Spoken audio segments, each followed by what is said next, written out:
Thanks for joining me. As you can see, we're in a wood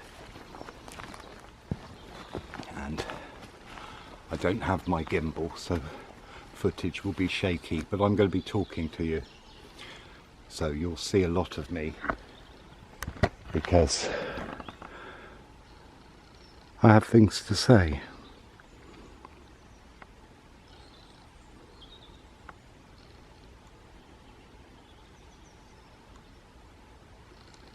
As well as things to show you. And that's so green.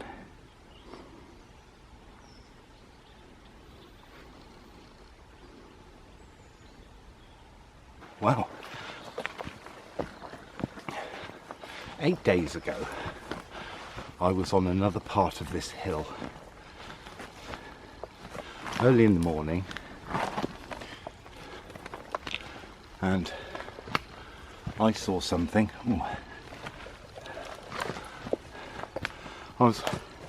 I'd veered slightly off the path, although I thought I was on the path. And I came into a clearing and I was facing the sun. And although I could see pretty good, my camera couldn't. And so the footage was kind of really bright, and then as I tilted the camera down,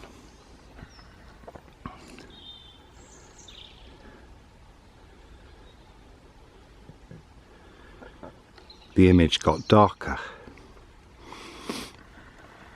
And as I looked, I didn't know what I was pointing the camera at, because I was looking, I wasn't concentrating on what I was pointing the camera at.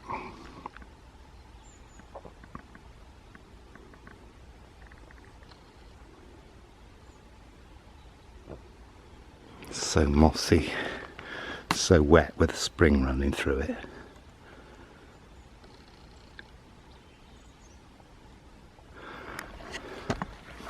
So I didn't know what I was looking at, and I could see this thing. Now,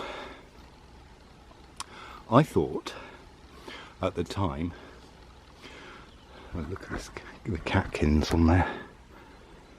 I thought at the time it was a cut log branch, you know, quite big one, sort of like that, except a bit smaller. And I kept looking, and I thought, no, that's weird. Is it moving? And so I looked. I thought, yeah, that's moving. All right, okay, that's moving. Well, it was a sandy colour. Though I looked at it, I thought, well, is that a fox? And it was kind of just sort of curled up on a slope in the first rays of the sun.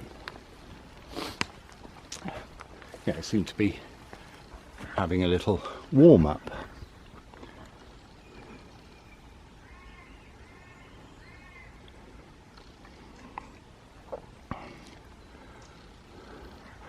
And so logic took over, and I went, oh, must be a fox. And then it finished what it was doing. I stayed still, as you'll see when you see the footage. I won't tell you what video it's in, and I'm not going to show it now.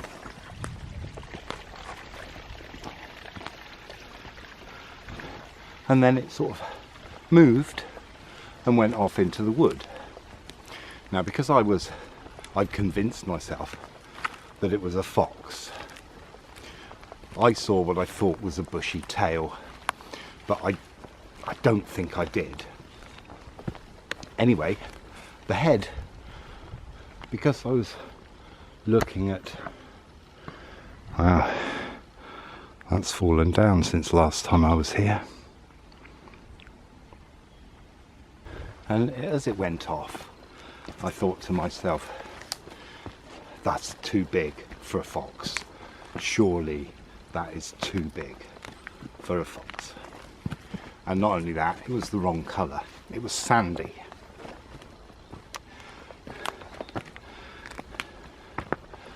So I got home and I looked at the footage, and sure enough, as in all these cases,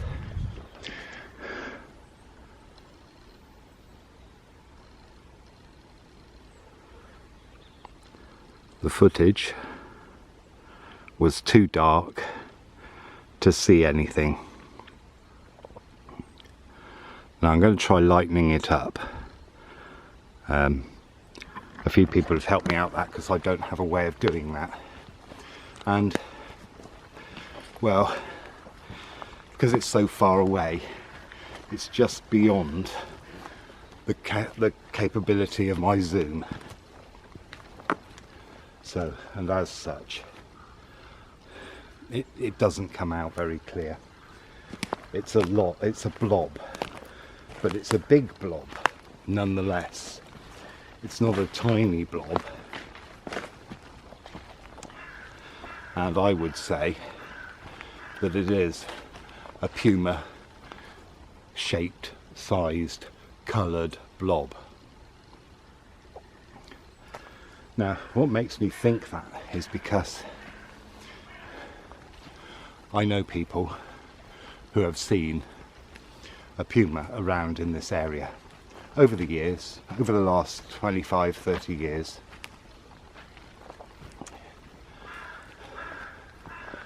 And then a couple of days later, I was out filming again,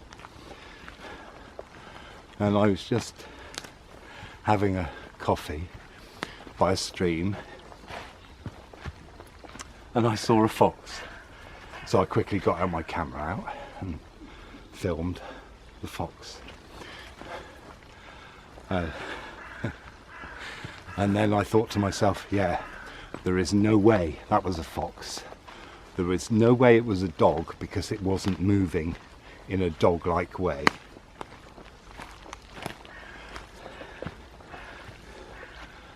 And then by sheer chance, I was watching a video about unexpected occurrences in America, in the forest. And lo and behold, this is a lovely spot here. It's better from the other side, but that's not for this video.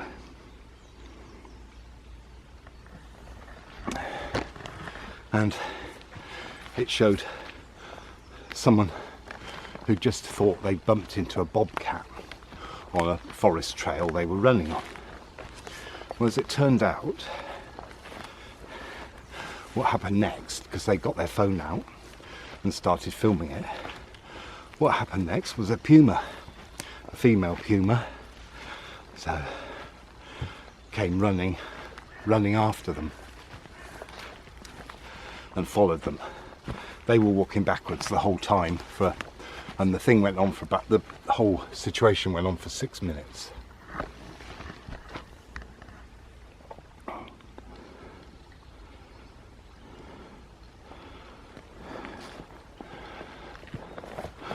Which, when you're going backwards, is a long time. And when you're going backwards and the thing that you're trying to escape from is coming at you, and when you glance behind you, it lunges.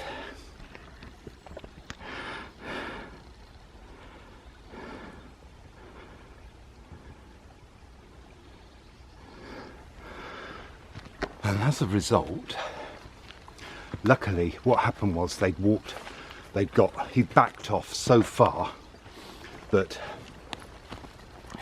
the mother must have heard the young crying out and ran off back. But he also threw a rock at it. at the same time,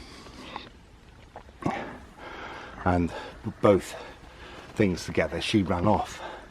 But he was lucky, and I looked at it because it gave me a chance to have a good look at the footage and a good look at the shape of the cat. And without doubt, for me,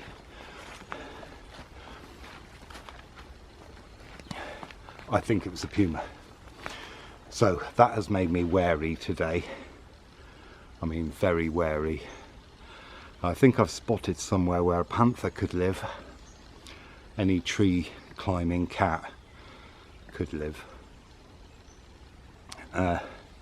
So I've been very watchful, very aware, keeping my eye out for footprints, because I know they're there. But it brings me on to the fact that people don't believe you. People think you're making these things up. And in the case of UFOs, strange phenomena, and big cats, or things that don't make sense in a particular place, people think you're making it up. And so, which is fair enough. You know, if you haven't seen it, then you need to be skeptical. And again, with my footage, what I thought was funny was, as in all footage, UFO or whatever, you're not prepared for it, you're not ready. You're not ready to capture it, because it wouldn't happen if you went out to capture it. It's those accidental times when you're not prepared and you quickly quickly shoot to capture the footage and the evidence. But so I had to laugh, but I know myself because of the feeling. And then once I'd realised that I wasn't on the footpath, and the footpath was the other side of the wall at the top of this wood and field, once I got over that, I felt a lot safer, which is an interesting thing. And it, you know, it don't. I was coming back, I thought, oh, that's a relief. At least there's a wall between me and it. Now, if I'd have known a fox, I would have known a fox. I would have known it was a fox. But this was one of those does not compute. What on earth is this? So because people, unless they've seen it themselves, they don't believe things. So if you're on your own and you see something, the chances of being believed by people, unless you've got perfect footage, is very slim. So that makes it easy to control evidence and a narrative. And this brings me on to the argument about science, astrology, archaeology, psychic phenomena, telepathy, psychokinesis, all those sort of things. Now, science says, well, we need to prove it in a controlled experiment. Well, for some of those things, a controlled experiment is the exact situation where those things won't occur and won't work. Because a lot of these things that happen, they happen spontaneously out of the blue in unexpected places and unexpected ways. As I'm sure you probably are aware yourselves, because you have things like that. Everyone does. We have that capacity and capability. But science needs to do a proper test to eliminate any, any doubt. Well, they can't, because even a scientific test done in a controlled environment, that only proves or disproves whatever they're trying to prove or disprove, whatever they're looking at for that moment and that time and in that situation. That's all it proves. So it's quite a strange one. Where, sorry, I'll have to face this way. That's too bright. And low winter sun.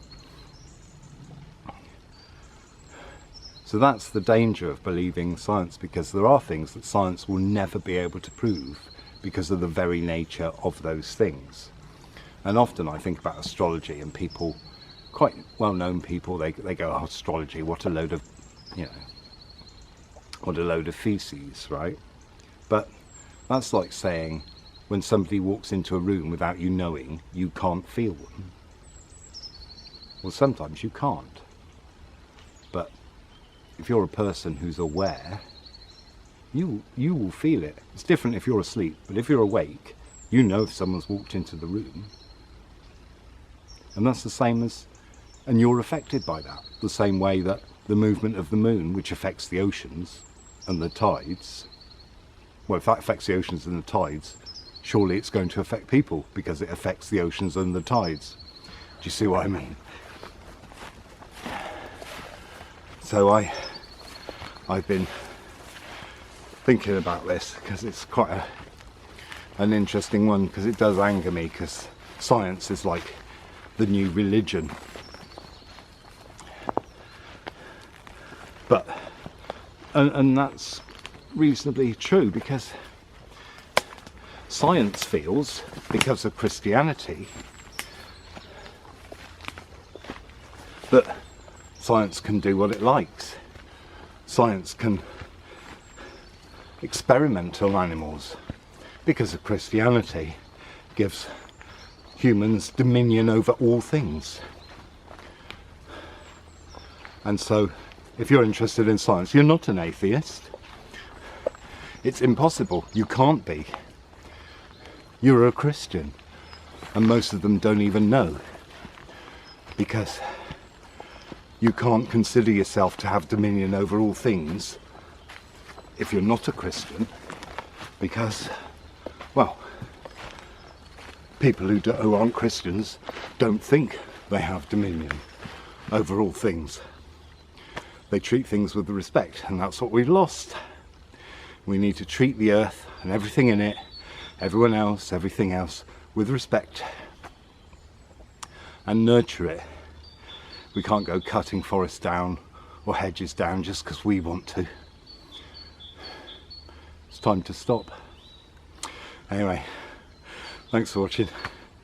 See you next time. Ta-da!